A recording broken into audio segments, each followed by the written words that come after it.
Existe uma prisão silenciosa que quase ninguém percebe. Ela não tem grades, não tem cadeado, não tem vigilância externa, mas prende mais do que qualquer cela. É a prisão do medo de decepcionar. Talvez você conheça essa sensação. Aquele peso no peito quando pensa em dizer não. A culpa antecipada antes mesmo de tomar uma decisão. O desconforto constante de precisar corresponder às expectativas de todos. Você se esforça, você ajuda, você cede, você suporta. E ainda assim, sente que nunca é suficiente. Com o tempo, algo começa a acontecer. A sua paz desaparece. A sua espontaneidade diminui. A sua alegria se torna rara. E você começa a viver para manter a aprovação, não para manter a dignidade. O estoicismo nos ensina algo profundamente libertador. Não é possível viver em paz tentando controlar a opinião dos outros. Mas quase ninguém fala sobre o custo invisível de viver com medo de decepcionar. Hoje vamos mergulhar em 10 lições profundas que podem transformar completamente a maneira como você enxerga esse medo e talvez, pela primeira vez em muito tempo, devolver a sua paz interior. Se esse tema já tocou algo dentro de você, escreva nos comentários. Eu escolho minha paz. E se este conteúdo fizer sentido ao longo do vídeo, considere se inscrever no canal Tesouros Estoicos. Aqui não oferecemos atalhos emocionais. Oferecemos profundidade, clareza e força interior. Vamos começar. Capítulo 1. A raiz oculta do medo de decepcionar. Existe uma pergunta que poucas pessoas fazem a si mesmas com honestidade. Desde quando eu comecei a viver com medo de decepcionar? Esse medo não nasce adulto. Ele não surge aos 40, nem aos 50. Ele começa muito antes.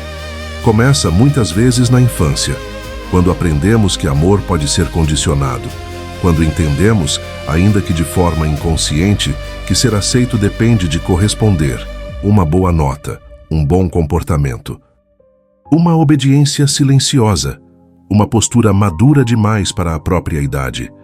Algumas crianças aprendem que errar gera afastamento, outras aprendem que discordar gera rejeição, outras ainda descobrem que demonstrar fragilidade causa desapontamento. E assim, quase sem perceber, nasce um padrão interno. Eu preciso atender expectativas para merecer amor. Esse padrão cresce, se adapta, se refina, e décadas depois, ele ainda governa decisões importantes. Você aceita convites que não quer. Assume responsabilidades que já não suporta. Permanece em relações que drenam. Evita conversas necessárias. Tolera desrespeitos sutis. Não porque é fraco, mas porque teme decepcionar. O estoicismo é direto nesse ponto. Epíteto ensinava que o sofrimento humano nasce quando confundimos o que depende de nós com o que não depende. A expectativa dos outros não depende de você, mas sua integridade sim. No entanto, quando o medo de decepcionar se instala como guia interno, a ordem se inverte. Você começa a proteger o que não controla e abandona o que controla. E esse é o início da destruição da paz. O mecanismo psicológico invisível. O medo de decepcionar está ligado a 3 pilares emocionais. 1. Necessidade de aprovação. 2.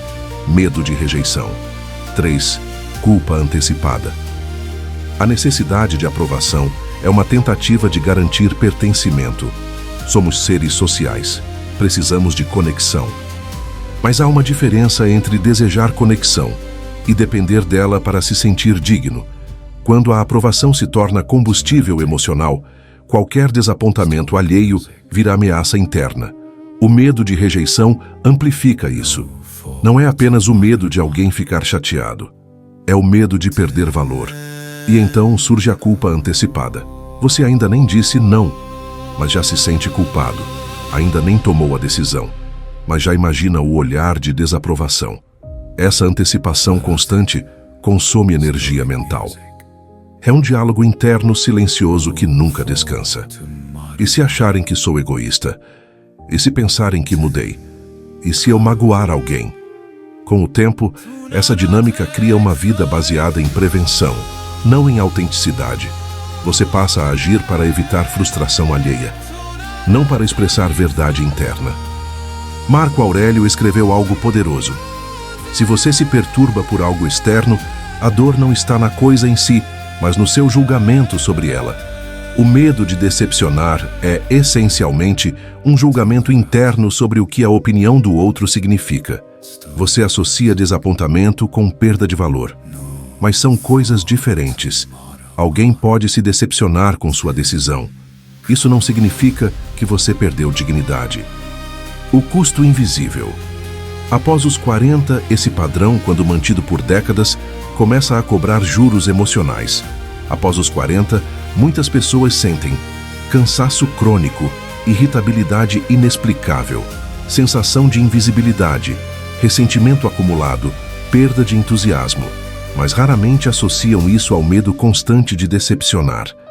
Porque esse medo foi normalizado, você se tornou a pessoa confiável, a pessoa forte, a pessoa que resolve, a pessoa que nunca falha. E essa identidade começa a virar prisão. Quanto mais você sustenta a imagem de alguém que nunca decepciona, menos espaço sobra para ser humano. E o paradoxo é cruel. Quanto mais você tenta evitar desapontar os outros, mais começa a decepcionar a si mesmo. Essa é a ferida silenciosa. E aqui está uma verdade estoica que incomoda. A vida não exige que você seja aprovado. Ela exige que você seja íntegro. São coisas diferentes. A confusão entre bondade e autonegação.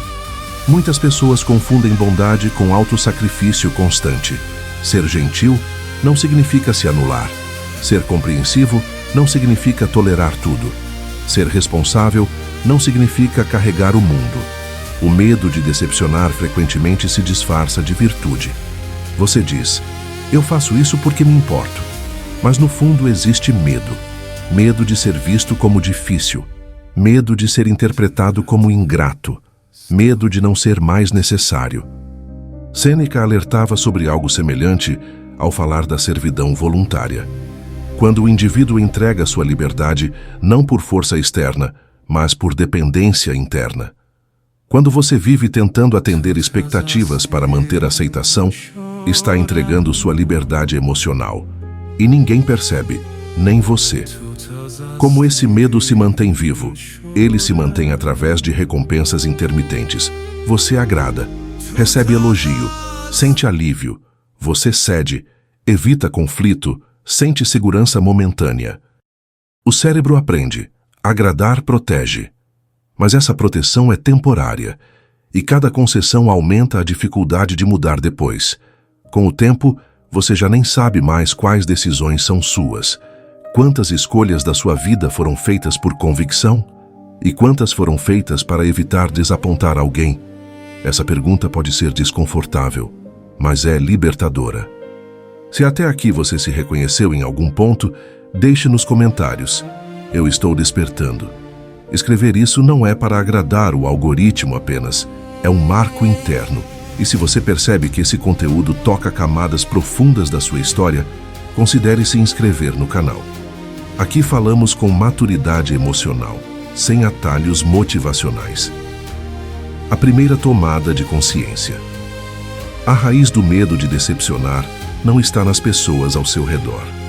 Está na interpretação que você construiu sobre o que significa decepcionar. Decepcionar não é trair caráter, não é ser cruel, não é ser egoísta. Decepcionar, muitas vezes, é apenas ser diferente da expectativa alheia. E expectativa é uma construção mental do outro, não um contrato moral seu. Essa distinção muda tudo. Quando você entende que não é responsável pelas expectativas que criam sobre você, algo começa a relaxar dentro. Você ainda pode escolher ser gentil, ainda pode escolher ajudar, ainda pode escolher estar presente, mas deixa de fazer isso por medo e passa a fazer por escolha. Essa transição é o primeiro passo para recuperar a paz. No próximo capítulo, vamos aprofundar algo ainda mais delicado. Por que pessoas que mais temem decepcionar acabam sendo as mais desrespeitadas. Essa parte pode mudar completamente sua forma de se posicionar no mundo. Capítulo 2. Porque quem mais teme decepcionar acaba sendo o mais desrespeitado. Existe um paradoxo doloroso que quase ninguém percebe até que já esteja exausto. Quanto mais você vive tentando não decepcionar, mais as pessoas começam a exigir de você. No início, tudo parece reconhecimento. Você é tão compreensivo. Você sempre entende. Você nunca cria problema. Você é diferente. Mas, com o tempo, o tom muda. O que antes era elogio, vira expectativa. O que era gratidão, vira obrigação. O que era pedido, vira imposição. E você não entende quando isso aconteceu. Você só sabe que começou a se sentir sobrecarregado. O problema não está na sua bondade.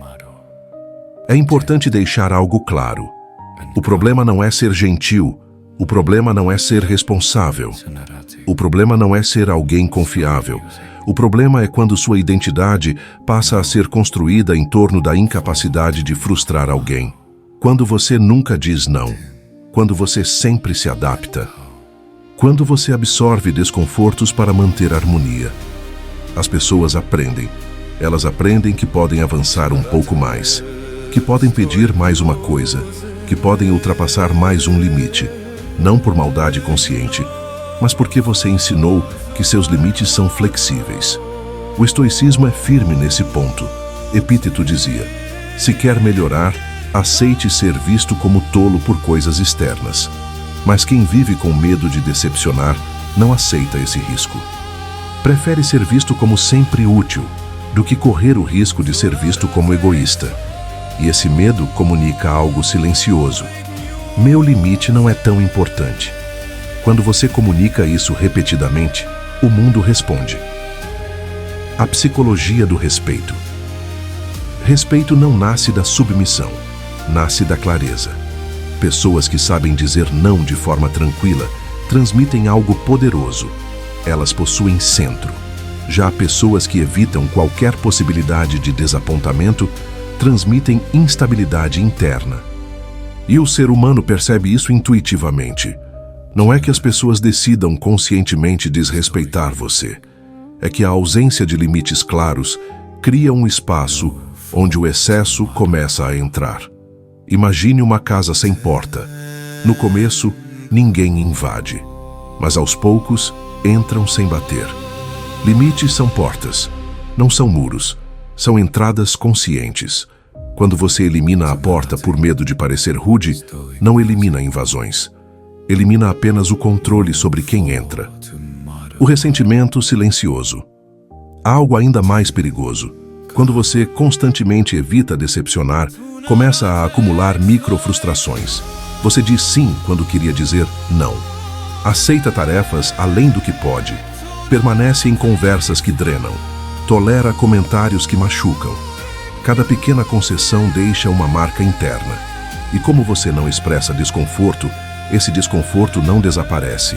Ele se transforma, primeiro em cansaço, depois em irritação, depois em distanciamento emocional. Você começa a se afastar de quem mais tentou agradar, e então surge a culpa dupla. Culpa por querer espaço, culpa por estar irritado, culpa por desejar silêncio. Marco Aurélio escreveu: ninguém pode ferir sua mente sem sua permissão. Mas quando você vive sem limites, concede essa permissão repetidamente. Não porque quer, mas porque teme desapontar. O papel da autoimagem. Muitas pessoas 40+ carregam um orgulho silencioso. Eu sempre fui o responsável. Eu sempre dei conta. Eu sempre fui forte. Essa identidade foi construída ao longo de décadas, e abandonar o medo de decepcionar parece ameaçar essa imagem. Porque no fundo existe uma crença: se eu parar de corresponder, deixarão de precisar de mim. E ser necessário virou sinônimo de ser amado. Mas há uma diferença enorme entre ser amado e ser útil. Utilidade pode gerar dependência. Amor gera respeito. Quando você se posiciona com dignidade, pode até causar desapontamento momentâneo. mas também estabelece maturidade relacional, e maturidade gera respeito. A energia que você transmite pessoas que vivem tentando agradar constantemente operam em estado de alerta. Elas analisam expressões faciais, interpretam tons de voz, antecipam reações. Isso cria tensão corporal, postura defensiva, olhar que busca aprovação. Mesmo que você não perceba, essa energia comunica insegurança. Já quem aceita a possibilidade de desapontar, transmite estabilidade. Não porque quer decepcionar, mas porque entende que a opinião do outro não define seu valor.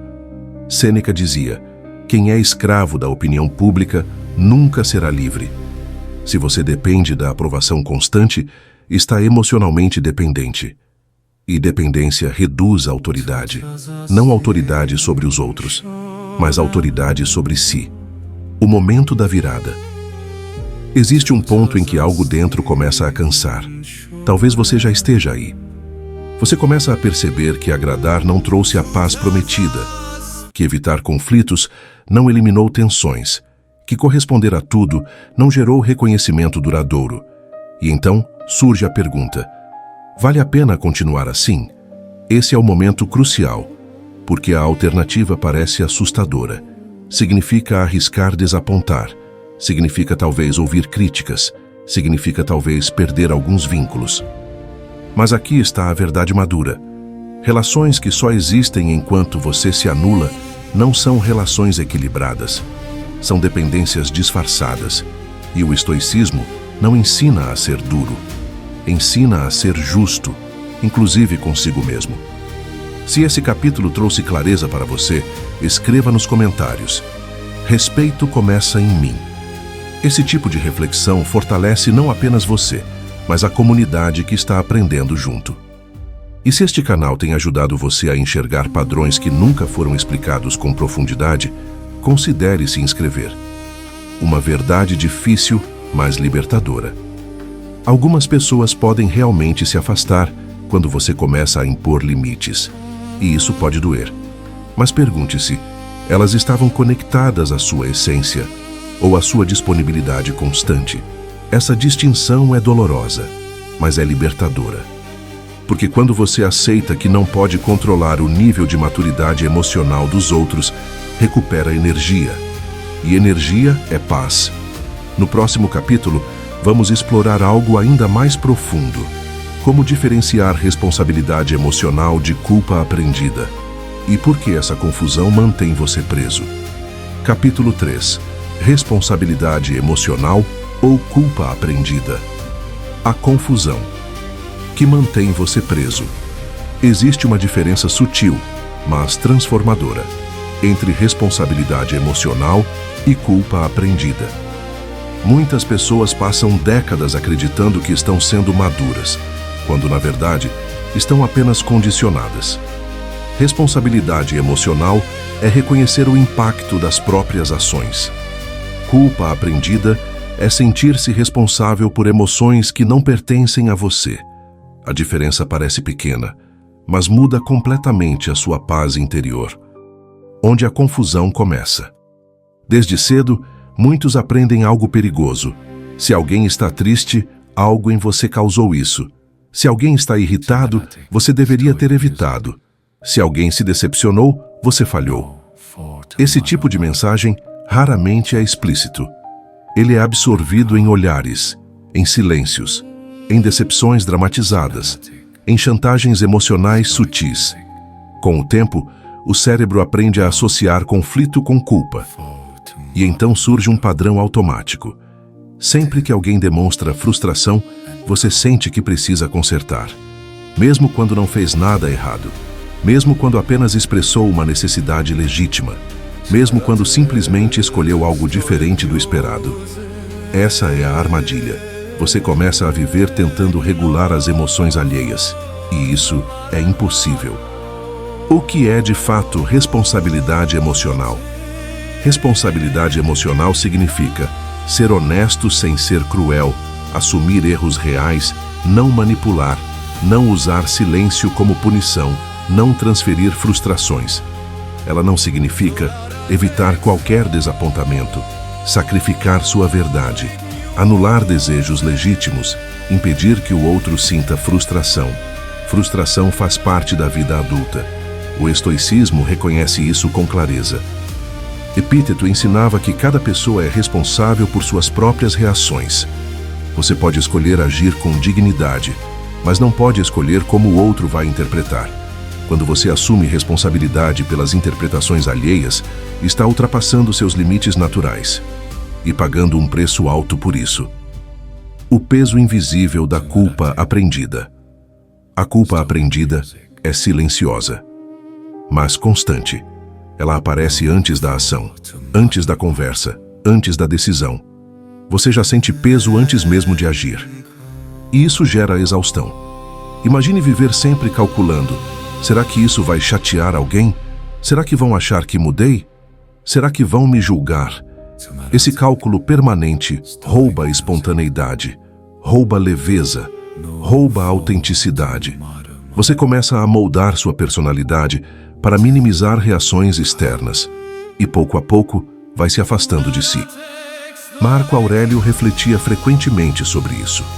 Não desperdice o que resta da sua vida em especulações sobre os outros. Quando você vive tentando evitar a decepção alheia, está constantemente especulando, e essa especulação se torna prisão mental. Um exemplo silencioso. Imagine alguém que decide não comparecer a um encontro familiar porque está emocionalmente esgotado. É uma escolha honesta. Não é agressiva, não é irresponsável. Mas imediatamente surge a culpa. Vão achar que estou me afastando. Vão comentar. Vão se magoar. Observe algo importante. A decisão foi baseada em autocuidado. A culpa foi baseada em antecipação de julgamento. Isso é culpa aprendida. Responsabilidade emocional seria comunicar com respeito. Culpa aprendida é sentir-se errado por ter necessidade. E quando você começa a confundir necessidade com erro, sua paz começa a desaparecer. O papel do público 40+. Após os 40, essa confusão costuma se intensificar, porque muitas pessoas nessa fase já ocupam papéis de referência. Pais, mães, profissionais experientes, pilares familiares, e há uma expectativa invisível de estabilidade constante. Você começa a sentir que não pode falhar, não pode demonstrar cansaço, não pode priorizar descanso. Mas aqui está a verdade madura. Maturidade não é ausência de limite, é consciência de limite. Sêneca escreveu: quem se sobrecarrega por medo de parecer fraco, enfraquece de fato. Essa frase carrega uma sabedoria profunda.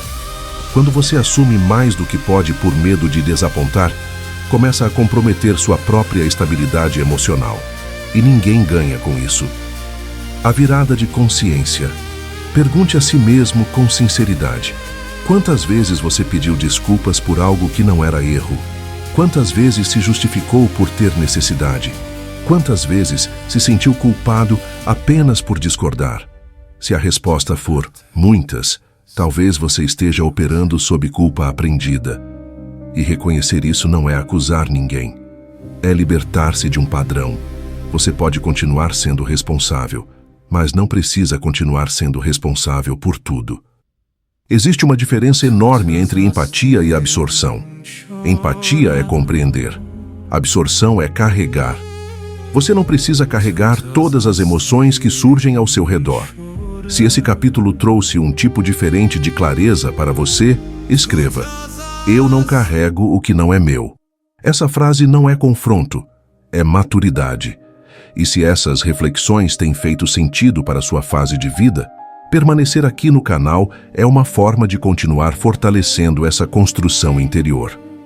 A paz começa quando você reposiciona o peso. Quando você entende que cada adulto é responsável pelas próprias emoções, algo muda. Você ainda age com respeito, ainda comunica com cuidado, ainda evita a agressividade, mas deixa de assumir culpas automáticas. E quando a culpa automática diminui, a ansiedade diminui junto, porque grande parte da ansiedade nasce da tentativa de controlar reações que não estão sob seu domínio. O estoicismo não ensina indiferença, ensina discernimento. Discernir o que é seu e o que não é. No próximo capítulo vamos aprofundar um ponto decisivo. Por que dizer não parece tão ameaçador? E como recuperar a força dessa palavra sem perder a serenidade? Capítulo 4. Por que dizer não? Parece tão ameaçador. E como recuperar a força dessa palavra? Existe uma palavra curta que carrega um peso desproporcional. Não. 2 letras. Um som simples. Mas para muitas pessoas, uma experiência quase física de tensão. O coração acelera, a garganta aperta. A mente começa a prever cenários negativos. Tudo isso antes mesmo da palavra ser pronunciada. Por que algo tão simples parece tão perigoso? Porque para quem vive com medo de decepcionar, não significa apenas recusa. Significa risco. Risco de desapontar. Risco de perder aprovação. Risco de ser visto como egoísta. Risco de mudar a forma como os outros o enxergam. E quando a identidade foi construída sobre ser confiável, disponível e compreensivo, qualquer recusa parece ameaçar essa imagem. O não como ruptura de personagem. Depois de anos sendo a pessoa que resolve, a pessoa forte, a pessoa que aguenta, o cérebro cria um personagem interno. Você começa a se ver através desse papel, e os outros também. Dizer não passa a parecer uma quebra de contrato invisível, mesmo que esse contrato nunca tenha sido assinado conscientemente.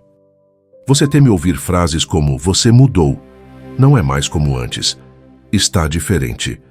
Mas observe algo importante. Crescimento sempre parece mudança para quem se acostumou com sua versão anterior. E crescimento emocional exige ajustes de postura. Epíteto ensinava que a liberdade começa quando você deixa de agir para manter aparências externas. Se você evita dizer não apenas para manter uma imagem, está preso à opinião.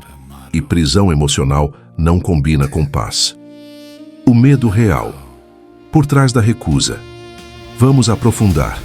Quando alguém pede algo e você sente dificuldade em recusar, o que realmente está acontecendo? Não é apenas o pedido, é o significado que você atribui à recusa. Talvez no fundo exista uma crença como: se eu disser não, serei menos amado. Se eu recusar, serei descartado.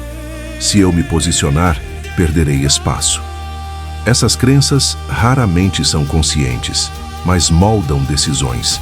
O medo não é do não, é do abandono simbólico que você associa a ele. E aqui está a verdade madura. Relações saudáveis suportam um não. Se uma relação só funciona quando você concorda sempre, ela não está baseada em respeito, está baseada em conveniência. E conveniência não sustenta vínculos profundos. A energia do não. Tranquilo. Existe uma diferença entre um não agressivo e um não sereno. O agressivo nasce de explosão acumulada. O sereno nasce de clareza. Quando você espera chegar ao limite extremo para se posicionar, o não sai carregado de irritação. Mas quando você aprende a reconhecer seus limites antes do esgotamento, a recusa pode ser simples, sem justificativas excessivas, sem longas explicações, sem culpa. Algo como: eu não posso assumir isso agora. Prefiro não. Não é o momento para mim. Observe, não há ataque, não há desrespeito, há apenas posicionamento. Marco Aurélio escrevia para si mesmo: se é certo, faça. Se é verdadeiro, diga. Ele não acrescentava, mas apenas se ninguém se incomodar. A verdade dita com serenidade não é violência, é maturidade, o excesso de justificativas. Quem teme decepcionar raramente diz apenas não. Normalmente vem acompanhado de: eu queria muito, mas talvez depois, eu sei que é importante, mas... Essas camadas extras não são educação, são tentativa de amortecer desapontamento. Você tenta suavizar a própria culpa antecipada. Mas quanto mais você justifica, mais transmite insegurança sobre sua própria decisão. E insegurança abre espaço para insistência. Quando sua recusa soa frágil, o outro sente que pode argumentar. Já um não, calmo, firme e breve, comunica algo diferente. Convicção. E convicção gera respeito. A culpa que surge. Depois, mesmo após dizer não, muitas pessoas enfrentam o segundo desafio, o eco mental. Será que fui duro demais? Será que magoei? Será que exagerei? Esse diálogo interno pode durar horas, às vezes dias. Mas aqui está uma pergunta importante. Você agiu com respeito? Você foi honesto? Você evitou agressividade? Se a resposta for sim, então o desconforto não é sinal de erro. É sinal de quebra de padrão. Seu sistema emocional estava acostumado a ceder. Agora está se ajustando. Mudanças internas sempre geram desconforto temporário, mas desconforto não significa culpa. Significa crescimento. O público 40+ e o peso da história. Após décadas dizendo sim, começar a dizer não pode parecer quase uma revolução interna, porque você não está mudando apenas uma resposta, está alterando uma identidade construída ao longo de anos. Talvez você tenha sido o apoio financeiro, o apoio emocional, o mediador, o solucionador. E abandonar a disponibilidade automática pode gerar medo real. Mas há algo ainda mais real, o esgotamento de continuar assim. Sêneca alertava que o tempo é o único recurso verdadeiramente irreversível. Cada sim automático é um pedaço de tempo entregue sem reflexão. E tempo é vida. Quando você aprende a proteger seu tempo, começa a proteger sua energia.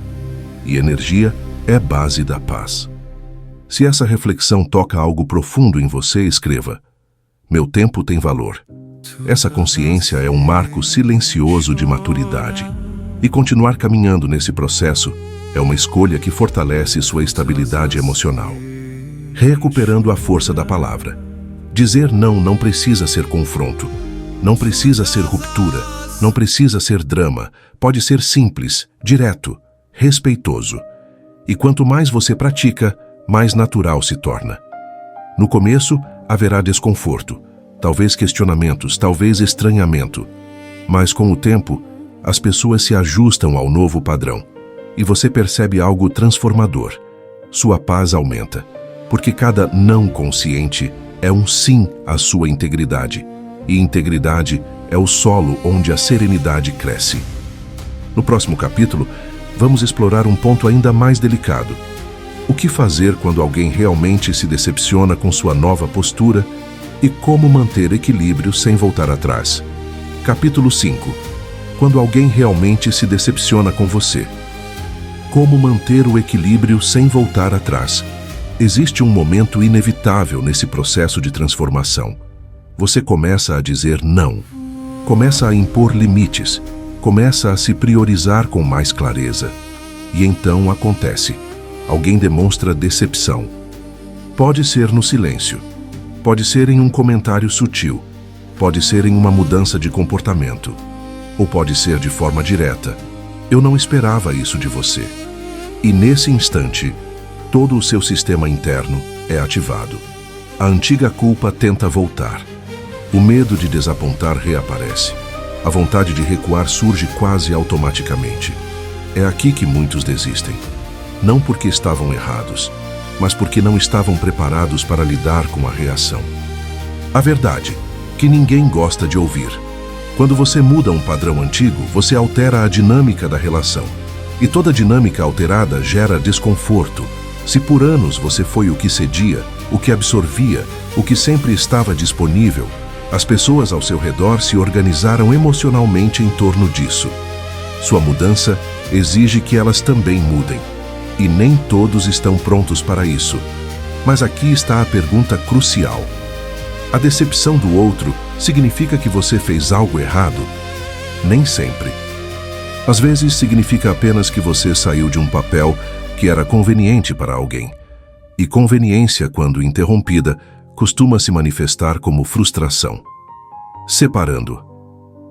Fato de interpretação. Imagine que você recusou um pedido porque estava cansado. Fato, você estava esgotado. Fato, decidiu respeitar seu limite. Fato, Comunicou com respeito. Interpretação do outro. Ele não se importa. Interpretação do outro. Ela mudou. Interpretação do outro. Não posso mais contar como antes.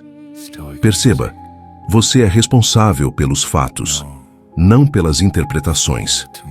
Epíteto ensinava que não são os acontecimentos que nos perturbam, mas os julgamentos sobre eles. Isso vale também para o outro. A decepção que alguém sente nasce do julgamento que essa pessoa faz sobre sua decisão. Você não controla esse julgamento. E tentar controlar significaria voltar ao padrão antigo. O medo do conflito prolongado. Muitas pessoas não temem a decepção em si. Temem o clima que vem depois. O silêncio mais frio, a distância, a tensão no ar. Especialmente em relações familiares ou profissionais antigas, o desconforto pode parecer insuportável. Mas aqui está uma reflexão madura. Evitar conflito não elimina a tensão. Apenas a adia. Quando você cede para restaurar um ambiente superficialmente harmonioso, o preço é interno. Você perde um pouco da própria firmeza. Marco Aurélio escrevia que devemos agir conforme nossa natureza racional, não conforme o humor alheio. Se sua decisão foi justa, recuar apenas para evitar desconforto cria desordem interna. E a desordem interna é muito mais corrosiva do que um clima externo temporariamente tenso.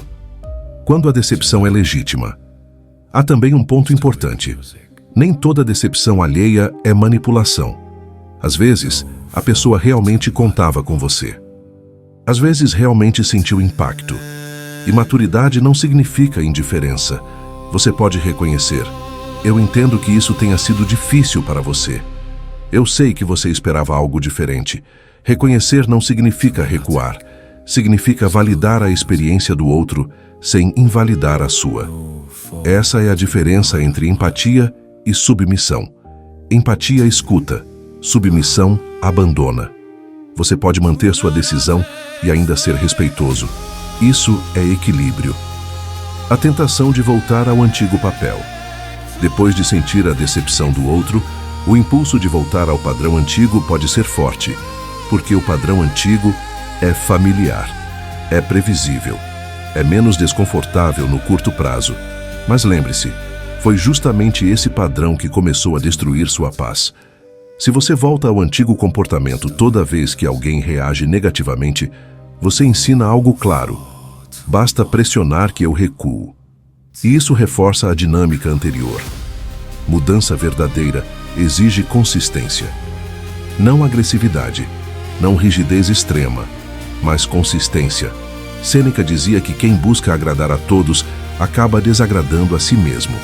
Se cada reação negativa for suficiente para alterar sua decisão, sua estabilidade dependerá do humor alheio. E isso é instabilidade crônica. O desconforto. Como parte do processo. Aqui está uma verdade que traz alívio. O desconforto inicial não dura para sempre. Quando você começa a agir com mais clareza, as pessoas ao seu redor passam por 3 fases. 1. Estranhamento. 2. Resistência. 3. Ajuste. Alguns podem permanecer na resistência, outros passam rapidamente para o ajuste. Mas se sua postura for calma e constante, o novo padrão se estabelece. E algo curioso acontece. O respeito aumenta, porque você deixou de ser apenas disponível. Passou a ser íntegro. A paz que surge. Depois, existe um momento silencioso que marca essa transformação. Você percebe que alguém está um pouco frustrado. E ainda assim, você está em paz. Não em indiferença, mas em tranquilidade. Você sabe que agiu com justiça. Sabe que não feriu. Sabe que apenas respeitou seu limite. E essa certeza traz uma estabilidade que antes não existia. Você não depende mais da aprovação imediata para se sentir correto. Essa é a maturidade emocional que o estoicismo ensina. Agir conforme virtude, aceitar o que não controla, manter serenidade diante da reação alheia.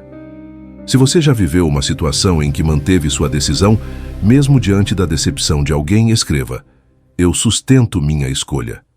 Essa frase não é desafio, é compromisso interno. E permanecer nesse caminho exige prática, mas fortalece algo essencial: sua paz. Uma reflexão final deste capítulo. Pergunte-se com honestidade: você prefere uma paz superficial, baseada em agradar, ou uma paz profunda baseada em coerência? A primeira é frágil, depende da reação dos outros. A segunda é silenciosa, depende do seu caráter. E caráter é o único território verdadeiramente seu. No próximo capítulo, vamos entrar em uma dimensão ainda mais profunda. Por que o medo de decepcionar costuma esconder um medo ainda maior? O medo de não ser mais necessário. Capítulo 6. O medo de não ser mais necessário. A raiz oculta da sua ansiedade. Existe um medo que raramente é admitido em voz alta. Ele não aparece em conversas, não costuma ser reconhecido como fraqueza e quase nunca é exposto com clareza. Mas ele influencia decisões silenciosamente. O medo de deixar de ser necessário. Para muitas pessoas, especialmente após os 40, ser necessário virou sinônimo de ter valor. Ser o apoio da família, ser o conselheiro, ser o que resolve problemas, ser o que aguenta mais, ser o porto seguro. Essa identidade foi construída com esforço, com responsabilidade, com sacrifício, e em muitos momentos da vida, ela foi nobre. O problema começa quando essa identidade se torna indispensável para a sua autoestima. Porque então surge uma pergunta assustadora: se eu não for mais necessário, quem eu sou? Quando utilidade vira identidade. Ser útil é saudável. É parte da vida em comunidade. É parte da maturidade. Mas quando a utilidade vira a única fonte de reconhecimento, algo se desequilibra. Você começa a aceitar tarefas que não deseja, a assumir responsabilidades que não são suas, a antecipar problemas que ninguém pediu para você resolver. Tudo para manter o papel. Porque no fundo existe a crença: se eu parar, serei substituído. Se eu recuar, serei esquecido. Se eu não resolver, perderão a admiração. E então, o medo de decepcionar se mistura com algo ainda mais profundo: o medo de irrelevância. Marco Aurélio lembrava a si mesmo constantemente que fama e reconhecimento externo são efêmeros. Mas quando a identidade está presa à necessidade constante de ser indispensável, qualquer mudança parece ameaça. Não é apenas sobre dizer não. É sobre perder o lugar que você ocupou por décadas. A armadilha do eu dou conta. Há uma frase que muitas pessoas carregam como orgulho: eu sempre dei conta. E talvez você realmente tenha dado conta. Trabalhou, apoiou, sacrificou, sustentou. Mas a pergunta madura é: a que custo? Quantas noites mal dormidas? Quantas emoções reprimidas? Quantos desejos adiados? Ser forte não significa ser ilimitado. O estoicismo nunca ensinou autossacrifício descontrolado. Ensinou virtude equilibrada. Sêneca advertia contra o excesso, inclusive no esforço. Quem assume tudo para provar força acaba se tornando prisioneiro da própria capacidade. E então surge a ansiedade constante: se eu não fizer, ninguém fará. Se eu não estiver presente, tudo desmorona. Essa sensação pode até trazer uma falsa importância, mas também traz exaustão crônica. O medo do vazio. Quando você começa a impor limites, pode sentir algo inesperado: um vazio. Menos demandas, menos urgências, menos pessoas pedindo ajuda. E esse silêncio pode ser desconfortável, porque por muito tempo, sua agenda cheia validava sua existência. Agora, sem a sobrecarga constante, surge a pergunta: eu sou suficiente mesmo quando não estou resolvendo nada? Essa é uma das transições mais profundas da maturidade. Passar da identidade baseada em função para uma identidade baseada em essência. Você não é valioso apenas quando está sendo útil. Você é valioso porque possui caráter, consciência e presença. Mas internalizar isso exige coragem. A diferença entre ser necessário e ser respeitado. Pessoas podem precisar de você por conveniência, mas respeitam você por postura. Quando você está sempre disponível, pode ser indispensável, mas não necessariamente admirado. Quando você estabelece limites claros, pode deixar de ser constantemente requisitado, mas passa a ser respeitado, e respeito é mais estável do que dependência. Epíteto ensinava que devemos nos preocupar com nosso caráter, não com nossa reputação. Ser necessário pode alimentar reputação, mas ser íntegro constrói caráter. E caráter sustenta paz. O público 40+ e a transição de papéis. Após os 40, muitos passam por mudanças silenciosas. Filhos crescem, carreiras se estabilizam, papéis familiares se transformam, os pais envelhecem, as prioridades mudam. E essa fase pode trazer uma sensação de deslocamento. Você já não é mais o jovem que precisa provar, mas também não quer ser invisível. O medo de não ser necessário se intensifica quando os papéis começam a mudar. Mas talvez essa fase da vida não seja sobre provar valor, seja sobre redefinir valor, não mais baseado em sobrecarga, mas em presença consciente. A ansiedade. Que ninguém nomeia grande parte da ansiedade após os 40 não vem apenas de responsabilidades externas, vem da dificuldade de soltar papéis antigos. Quando você começa a dizer não e percebe que o mundo continua funcionando, algo dentro treme, porque parte de você acreditava que tudo dependia da sua constante intervenção. Mas aqui está uma libertação profunda. Você pode ser importante sem ser indispensável. Pode ser amado sem ser necessário o tempo todo. Pode ser respeitado sem estar sempre disponível. E quando essa verdade começa a ser aceita, a ansiedade diminui, porque você deixa de carregar o peso de sustentar tudo. Se essa reflexão trouxe um insight novo para você, escreva: meu valor não depende da minha utilidade. Essa frase pode parecer simples, mas, quando internalizada, transforma decisões. O reposicionamento interior. A verdadeira maturidade não está em abandonar responsabilidades. Está em escolhê-las com consciência. Você pode continuar ajudando, pode continuar apoiando, pode continuar sendo forte, mas agora não por medo de perder valor, e sim por escolha. Quando a escolha substitui o medo, a paz retorna. Você ajuda porque quer, não porque precisa manter um papel. E essa mudança altera completamente a energia que você transmite.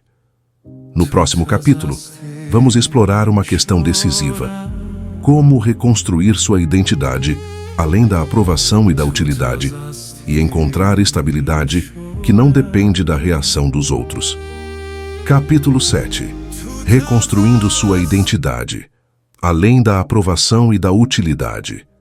Depois de reconhecer o medo de decepcionar, depois de aprender a dizer não, depois de enfrentar a possível decepção alheia, depois de perceber que seu valor não depende apenas de ser necessário, surge uma pergunta inevitável: se eu não sou apenas aquele que agrada, se eu não sou apenas aquele que resolve, se eu não sou apenas aquele que sustenta, então, quem eu sou?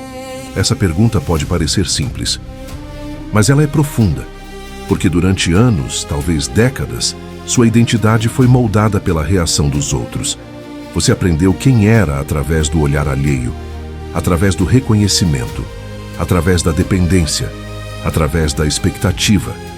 Agora que esse padrão começa a se desfazer, há um espaço novo. E todo espaço novo assusta. A identidade baseada em reflexo. Quando sua identidade depende da aprovação, você vive como um espelho. Reflete o que esperam. Adapta-se ao ambiente. Ajusta a postura conforme o contexto. Em um grupo é o conciliador. Em outro é o forte. Em outro é o silencioso. Em outro é o disponível. Mas sozinho, talvez sinta algo desconfortável. Uma sensação de não saber exatamente quem é sem função. Isso não é fraqueza. É consequência de ter vivido muito tempo em adaptação constante. O estoicismo propõe algo diferente. Ele pergunta: quem você é quando ninguém está observando? Quem você é quando não precisa impressionar, quando não precisa sustentar imagem, quando não precisa corresponder. Marco Aurélio escrevia para si mesmo, não para aplauso. Ele buscava coerência interna, não validação externa. Essa é a virada, do papel ao princípio. Papéis mudam, princípios permanecem.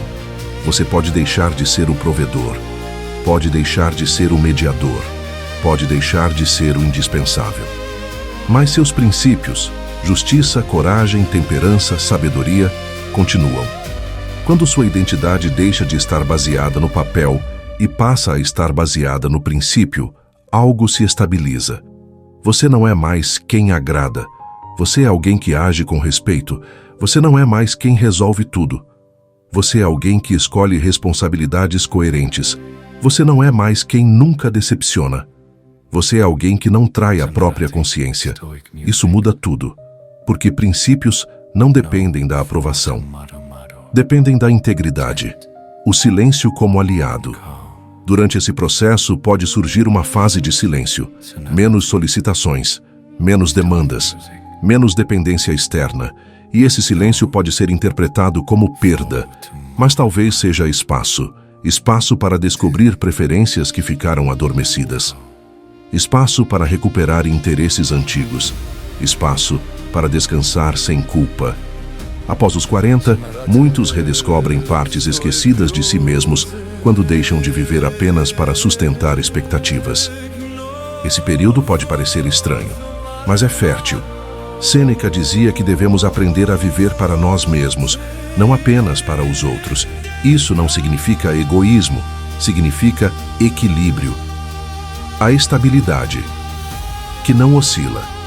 Quando sua identidade depende da aprovação, seu humor oscila com a reação alheia.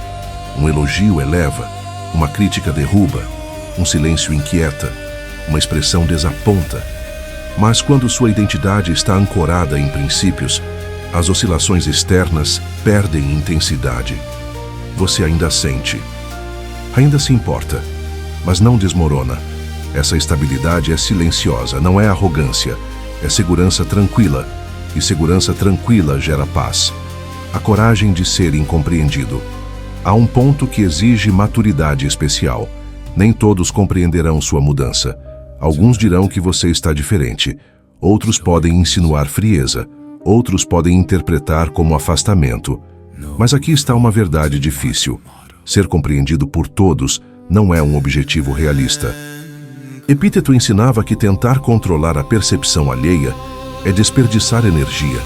Se você age com justiça e respeito, a incompreensão ocasional não é sinal de erro, é parte da autonomia. Quem vive tentando evitar qualquer mal-entendido acaba vivendo uma versão diluída de si mesmo, e uma identidade diluída nunca traz paz profunda.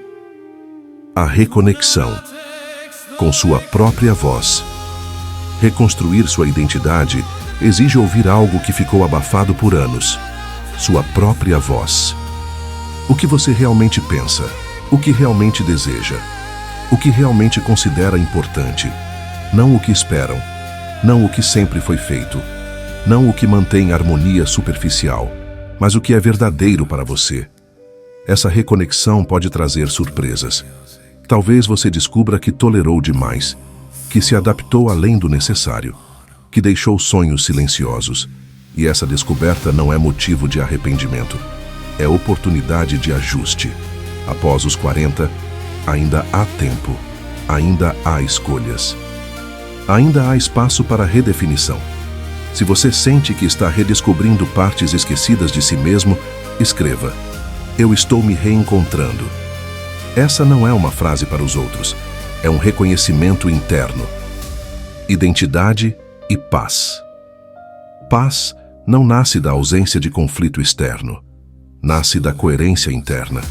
Quando você sabe quem é, suas decisões ficam mais claras. Quando suas decisões são claras, suas respostas ficam mais firmes. Quando suas respostas são firmes, sua ansiedade diminui. Porque grande parte da ansiedade vem da dúvida constante. Será que fiz certo? Será que deveria ter cedido? Será que vão me aprovar? Quando o critério passa a ser seus princípios, não a reação alheia, essas dúvidas perdem força.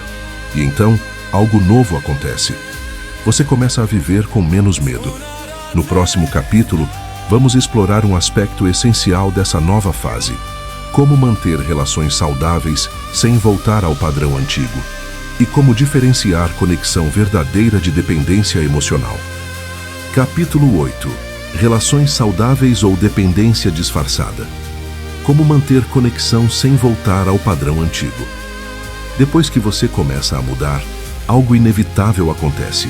As relações ao seu redor também precisam se reorganizar. E aqui surge uma das maiores dúvidas internas: será que estou me afastando ou estou amadurecendo? Essa pergunta é legítima, porque quando você passou anos disponível, compreensivo, sempre disposto a ceder, qualquer ajuste pode parecer distanciamento. Mas existe uma diferença profunda entre esfriar e amadurecer. E entender essa diferença protege sua paz. Conexão verdadeira. Não exige autossacrifício. Relações saudáveis não dependem de submissão silenciosa. Elas suportam divergências, suportam limites, suportam frustrações ocasionais. Se uma relação só funciona quando você se anula, ela não está baseada em conexão, está baseada em dependência. Dependência emocional cria uma dinâmica assim: um lado precisa, o outro sustenta. Enquanto essa engrenagem funciona, parece harmonia. Mas é uma harmonia frágil, porque está baseada em desequilíbrio. O estoicismo ensina algo essencial. Você pode amar sem perder a autonomia. Pode se conectar sem abrir mão da própria razão. Pode apoiar sem se dissolver. Marco Aurélio lembrava a si mesmo que cada pessoa age conforme seu entendimento. Você pode oferecer clareza, mas não pode viver pelo entendimento do outro. Os sinais de dependência disfarçada. Às vezes a dependência não é explícita. Ela aparece em frases como: só você entende, sem você eu não consigo, eu preciso que você esteja sempre. A princípio, isso pode soar como carinho, mas, se constante, revela algo preocupante: a centralização emocional. Quando alguém concentra a estabilidade exclusivamente em você, cria-se uma pressão invisível. Você começa a sentir que não pode falhar, que não pode se ausentar, que não pode dizer não. E então, o medo de decepcionar volta, disfarçado de responsabilidade afetiva. Mas maturidade não é sustentar a vida emocional de outro adulto. É compartilhar. Compartilhar é diferente de carregar. A nova postura e o desconforto inicial. Quando você começa a impor limites, algumas pessoas podem reagir com surpresa, resistência, tentativas sutis de manipulação, ou até afastamento temporário. Isso não significa que você está errado. Significa que a dinâmica antiga foi interrompida. Relações baseadas em dependência sentem qualquer limite como ameaça. Relações baseadas em respeito veem o limite como informação. E aqui está uma distinção poderosa. Se o vínculo melhora com sua nova postura, era saudável. Se o vínculo piora drasticamente, talvez estivesse apoiado na sua antiga submissão. Essa percepção pode ser dolorosa, mas é libertadora. O medo de perder pessoas.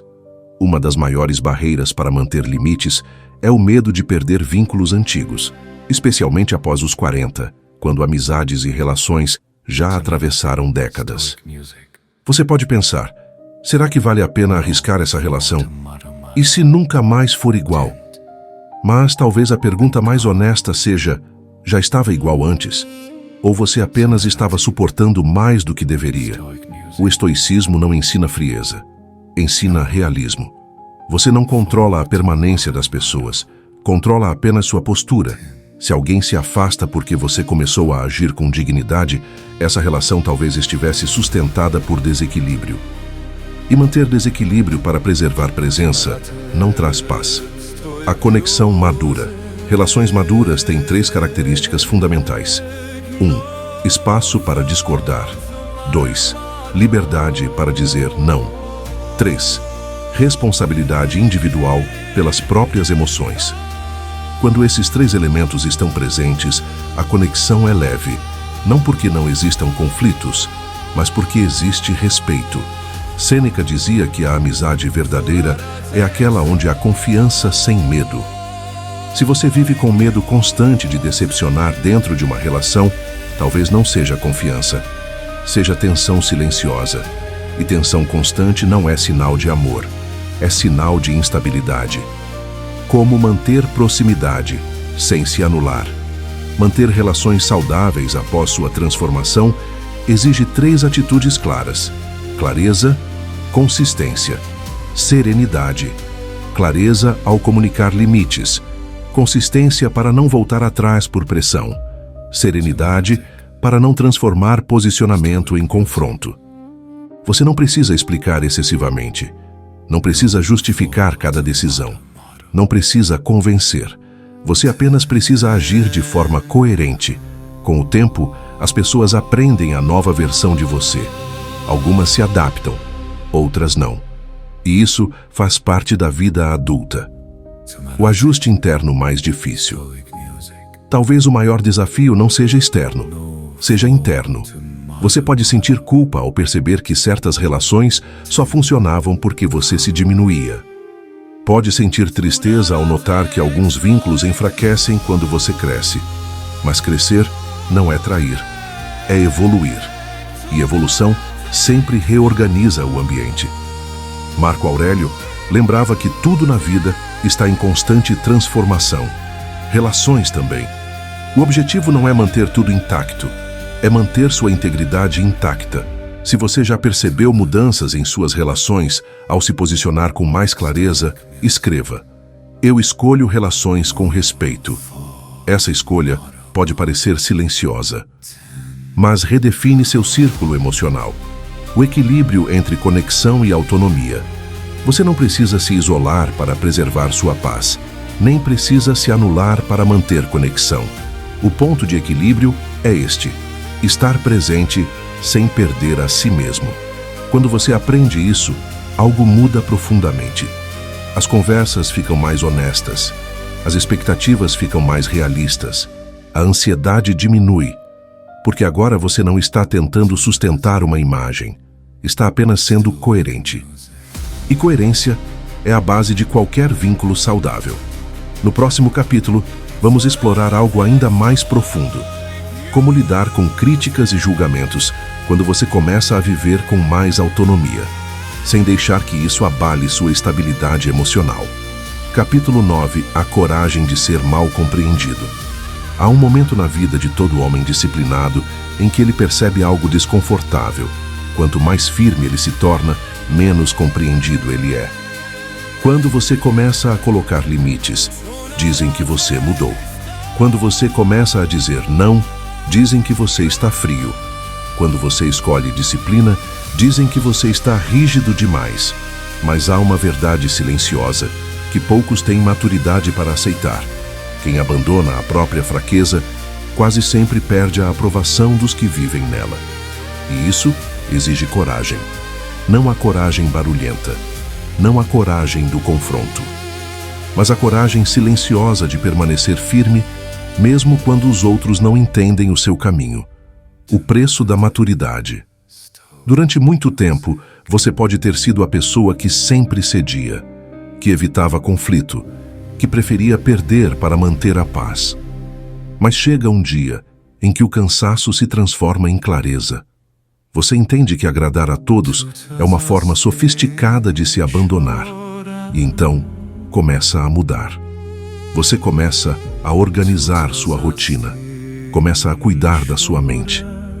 Começa a escolher com quem compartilha seu tempo. Começa a sair de ambientes que drenam sua energia. E o mundo reage. Alguns se afastam, outros criticam, alguns tentam provocar culpa, porque a sua evolução obriga os outros a confrontarem a própria estagnação. E nem todos estão preparados para isso. O medo de não ser aceito. Existe dentro de todo ser humano um medo antigo, o medo da rejeição. Durante milhares de anos, ser rejeitado significava ficar sozinho, e ficar sozinho significava morrer. Nosso cérebro ainda carrega esse instinto. Por isso, Quando você toma uma decisão firme e alguém desaprova, algo dentro de você se contrai. Você sente culpa, você sente dúvida, você sente vontade de voltar atrás. Mas disciplina exige maturidade emocional. E maturidade emocional significa aceitar que ser respeitado é mais importante do que ser aceito. Nem todos que gostam de você te respeitam, mas todos que te respeitam aprendem a lidar com seus limites. A solidão da transformação. Existe um período inevitável na vida disciplinada, a fase da solidão temporária. Você ainda não se conectou com pessoas alinhadas à sua nova postura, mas já não se encaixa mais nas antigas dinâmicas. É um intervalo desconfortável.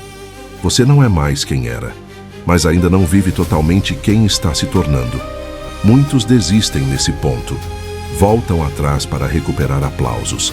Voltam para antigos hábitos para recuperar pertencimento. Voltam para a versão mais fraca de si mesmos para evitar desconforto social. Mas quem permanece atravessa essa fase como quem atravessa uma ponte. E do outro lado, encontra algo raro: respeito, autonomia, paz interior, a armadilha da necessidade de aprovação. A necessidade constante de aprovação é uma prisão invisível. Você mede suas decisões pela reação dos outros. Você calcula palavras para evitar desconforto alheio.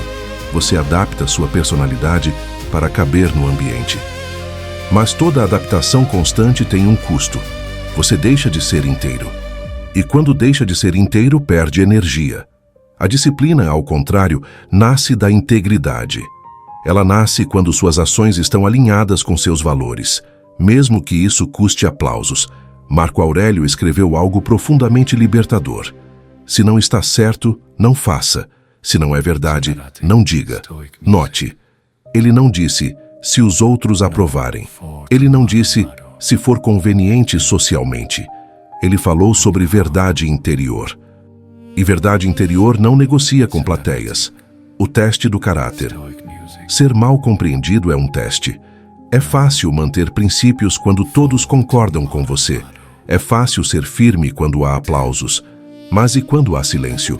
E quando há crítica? E quando há distanciamento? É nesse momento que o caráter se revela. Porque disciplina não é performance social. Disciplina é compromisso invisível. É continuar acordando cedo mesmo quando ninguém vê. É continuar mantendo limites mesmo quando alguém faz cara feia. É continuar dizendo não, mesmo quando tentam manipular sua culpa. Quem vive para aplausos se torna refém deles. Quem vive por princípios se torna livre. A diferença entre dureza e firmeza. É importante entender algo essencial. Ser disciplinado não é se tornar arrogante. Não é se tornar insensível. Não é tratar os outros com desprezo. Existe uma diferença profunda entre dureza e firmeza. Dureza é agressiva. Firmeza é serena. Dureza quer provar algo. Firmeza não precisa provar nada. Quando você coloca limites com serenidade, você não está atacando ninguém. Você está apenas definindo seu território emocional. E quem não respeita isso, revela mais sobre si do que sobre você. A maturidade de suportar desconforto. A vida disciplinada exige tolerância ao desconforto, não apenas físico, mas emocional. O desconforto de dizer não, o desconforto de ser visto como difícil, o desconforto de não participar de certas conversas, o desconforto de sair de ambientes que antes pareciam normais. Mas há um paradoxo poderoso aqui. O desconforto de hoje evita o sofrimento de amanhã. Cada limite não colocado hoje se transforma em ressentimento futuro. Cada concessão forçada hoje se transforma em desgaste acumulado. Disciplina é escolher o desconforto pequeno e consciente para evitar o sofrimento grande e inconsciente. O silêncio como força. Há momentos em que você não precisa se explicar. Nem todos merecem entender seu processo. Nem todos estão no mesmo nível de maturidade. Responder a toda crítica é uma forma de fraqueza. Explicar-se constantemente é uma forma de insegurança. Às vezes, a maior demonstração de força é o silêncio. Você sabe quem está se tornando. Você sabe por que mudou. Você sabe o que não aceita mais. Isso é suficiente. A construção de um novo círculo. Quando você sustenta sua disciplina por tempo suficiente, algo começa a acontecer. As pessoas que vivem no caos se afastam. Mas as pessoas que valorizam estrutura começam a aparecer. Você passa a atrair quem respeita limites, quem admira firmeza, quem também está em processo de crescimento. Sua energia muda, seu ambiente muda, seu círculo muda. Mas isso só acontece se você suportar a fase inicial da incompreensão. O respeito começa em você. No fundo, tudo retorna a uma pergunta simples. Você se respeita? Porque quem se respeita não aceita migalhas emocionais. Não aceita manipulação disfarçada de carinho. Não aceita ser diminuído para manter vínculos frágeis. Respeito próprio não é ego. É dignidade. E dignidade é silenciosa. Ela não grita. Ela não ameaça. Ela apenas permanece firme. A liberdade de não agradar. Existe uma liberdade profunda quando você entende que não nasceu para agradar todos. Você nasceu para viver de acordo com seus valores. Alguns vão admirar, alguns vão criticar, alguns vão se afastar. E tudo isso faz parte, porque a vida disciplinada não é uma busca por popularidade. É uma busca por coerência. E coerência traz algo que nenhum aplauso oferece: tranquilidade ao deitar a cabeça no travesseiro. Capítulo 10. Constância, a força que sobrevive. Quando a motivação morre, a motivação é bonita, mas é instável. Ela aparece forte em um domingo à noite, desaparece na segunda-feira de manhã. Ela surge após um vídeo inspirador, mas enfraquece diante do primeiro obstáculo real. Se você depender de motivação para viver com disciplina, sua vida será uma sequência de começos empolgados e abandonos silenciosos. E é por isso que a maioria nunca constrói nada sólido, porque confunde emoção com compromisso, a mentira da inspiração permanente. Vivemos em uma cultura que idolatra a motivação, frases impactantes, vídeos energéticos, músicas épicas. Tudo isso é útil, mas é temporário. Nenhum ser humano mantém entusiasmo constante, nem o mais disciplinado, nem o mais forte. A diferença é que o homem disciplinado não negocia com seu estado emocional.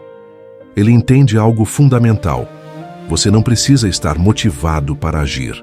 Você precisa estar comprometido. Compromisso é decisão.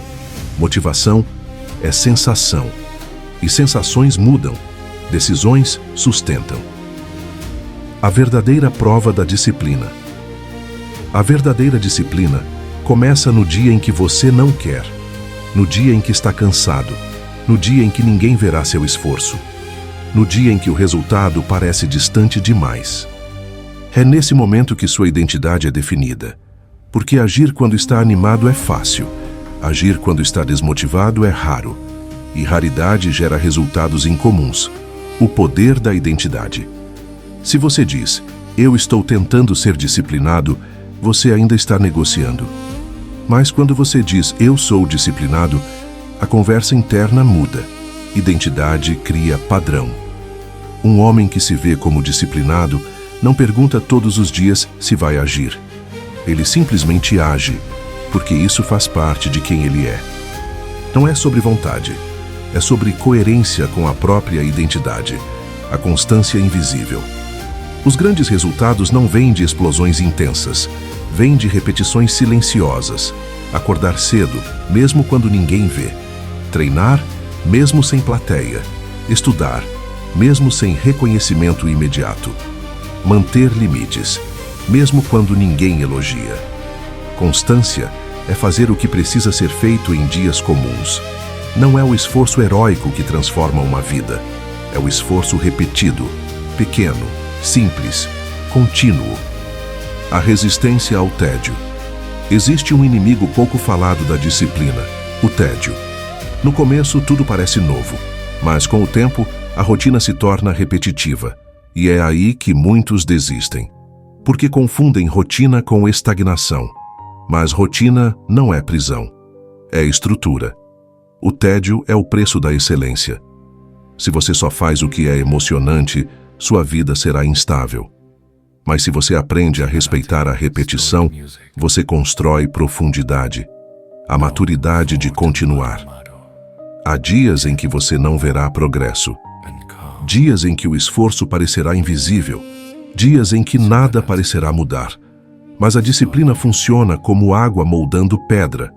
Ela não precisa ser dramática, ela precisa ser constante. O progresso real é quase imperceptível no curto prazo, mas inevitável no longo prazo. Quem abandona cedo nunca descobre isso. O compromisso silencioso. Existe algo profundamente poderoso em continuar sem anunciar, sem postar, sem provar, sem explicar. Você não precisa declarar sua disciplina ao mundo. Você precisa vivê-la. Compromisso silencioso cria força interior. E força interior cria estabilidade emocional. Você se torna menos dependente de aplausos, menos dependente de validação, menos dependente de estímulos externos. Você se torna autossuficiente. A disciplina além da produtividade. Disciplina não é apenas acordar cedo ou cumprir tarefas. Ela é emocional. É controlar impulsos. É não reagir a provocações. É manter postura quando criticado. É escolher silêncio quando poderia explodir. Essa é a disciplina mais rara, porque não aparece nas redes sociais, mas transforma relacionamentos, transforma ambientes, transforma sua reputação. Quando tudo parece difícil, haverá fases difíceis. Fases em que você questionará seu próprio caminho. Fases em que a recompensa parecerá distante. Fases em que o cansaço será real. E nesses momentos, lembre-se, você não começou por motivação. Você começou por dignidade. Você começou porque estava cansado de ser fraco. Cansado de prometer e não cumprir. Cansado de viver abaixo do seu potencial. Essa lembrança é suficiente para continuar. A diferença entre impulso e construção. Impulso cria movimento rápido. Construção cria estrutura duradoura. Impulso é começar a academia 3 vezes por semana durante um mês. Construção é manter por anos. Impulso é cortar relações em um momento de raiva. Construção é estabelecer limites consistentes ao longo do tempo. Impulso é emocional. Construção é racional. E uma vida forte é construída, não impulsionada. O homem que não negocia consigo mesmo, existe uma versão sua que já entendeu tudo isso. Uma versão mais madura, mais centrada, mais firme. Ela não acorda perguntando se está com vontade. Ela não espera o clima ideal. Ela não precisa de validação. Ela simplesmente faz o que precisa ser feito. E cada vez que você escolhe constância, você se aproxima dessa versão, o resultado invisível. Talvez ninguém perceba imediatamente. Talvez não haja elogios. Talvez não haja reconhecimento. Mas algo começa a mudar dentro de você. Você confia mais em si mesmo. Você cumpre o que promete. Você respeita a sua palavra. E isso cria algo que dinheiro não compra. Autorrespeito. A disciplina como liberdade. Muitos veem disciplina como limitação, mas é o contrário. Disciplina reduz caos, reduz arrependimento, reduz culpa, reduz impulsividade. E quando o caos diminui, a paz aumenta. Disciplina não prende, ela organiza. E uma mente organizada vive com mais tranquilidade. O ciclo da transformação. No começo, você força a disciplina. Depois, ela se torna hábito. Depois, se torna identidade. Depois, se torna caráter. E quando se torna caráter, você não precisa mais lutar contra si mesmo. Você simplesmente vive de forma alinhada. O último teste. A vida sempre testará sua constância, com cansaço, com críticas, com atrasos, com frustrações. Mas cada teste superado fortalece sua estrutura interna. E quanto mais forte sua estrutura, menos você depende de circunstâncias. Essa é a verdadeira liberdade. Quando você para de fugir de si mesmo. Ao longo desses capítulos, você percebeu algo essencial. Disciplina não é sobre acordar cedo. Não é sobre produtividade. Não é sobre parecer forte. É sobre parar de fugir de si mesmo. Durante anos, talvez você tenha negociado consigo, prometido e não cumprido, começado e abandonado, sabido o que precisava ser feito e mesmo assim adiado. E isso desgasta. Não apenas seus resultados, mas sua autoestima, porque cada promessa quebrada enfraquece a confiança interna. E sem confiança em si mesmo, nenhuma estratégia funciona. A verdadeira transformação não é externa. Você pode melhorar sua rotina, pode melhorar sua organização, pode melhorar sua agenda, mas se não melhorar sua relação consigo mesmo, nada sustenta. Disciplina é reconciliação. É você provar para si que pode confiar na própria palavra. É você dizer, eu vou e ir. É você decidir mudar e sustentar. Essa coerência cria algo raro, estabilidade interior. E quando existe estabilidade interior, o medo diminui, a ansiedade diminui, a comparação diminui, a necessidade de validação diminui, porque agora você sabe quem é.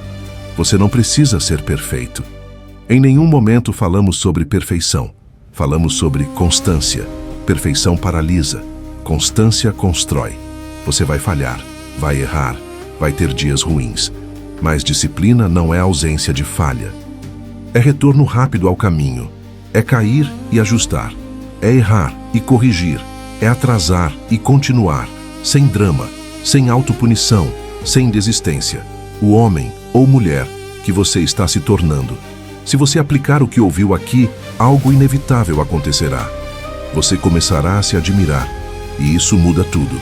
Você começa a falar diferente, a andar diferente, a decidir diferente. As pessoas percebem, mas mais importante, você percebe. E quando você se respeita, o mundo começa a responder de forma diferente. Não por mágica, mas por postura. A disciplina como legado silencioso. Talvez você tenha filhos, talvez tenha equipe, talvez tenha pessoas que o observam. Mesmo que ninguém fale, alguém sempre observa. Sua disciplina é exemplo. Seu equilíbrio é referência. Sua constância é inspiração silenciosa. Você não precisa discursar sobre força, você precisa vivê-la. O estoicismo nunca foi sobre palavras bonitas, foi sobre prática diária. Marco Aurélio não escreveu para impressionar. Escreveu para se lembrar de agir com dignidade. E é isso que você está fazendo aqui. Um compromisso simples. Não transforme tudo isso em empolgação momentânea. Transforme em decisão prática. Escolha uma área da sua vida, e aplique disciplina constante nela, sem exagero, sem radicalismo, sem promessas impossíveis. Apenas constância, pequena, firme, diária. Em um ano, sua vida pode estar irreconhecível, não por intensidade, mas por repetição. Se este conteúdo trouxe clareza para você, escreva nos comentários. Disciplina é liberdade. Isso não é apenas uma frase, é um princípio. E quando você escreve, você declara para si mesmo. Se este canal tem ajudado você a fortalecer mente, caráter e equilíbrio emocional, considere se inscrever. Aqui não falamos de motivação vazia, falamos de prática, de maturidade, de crescimento real. E quanto mais pessoas escolhem esse caminho, mais forte se torna essa comunidade. Lembre-se, a vida não melhora quando você espera estar pronto. Ela melhora quando você decide agir mesmo sem estar. A disciplina não exige que você seja extraordinário. Ela exige que você seja consistente. E consistência, aplicada ao longo do tempo, constrói uma vida que não depende de sorte, não depende de humor, não depende de aplauso. Depende apenas de você. E isso é poder verdadeiro.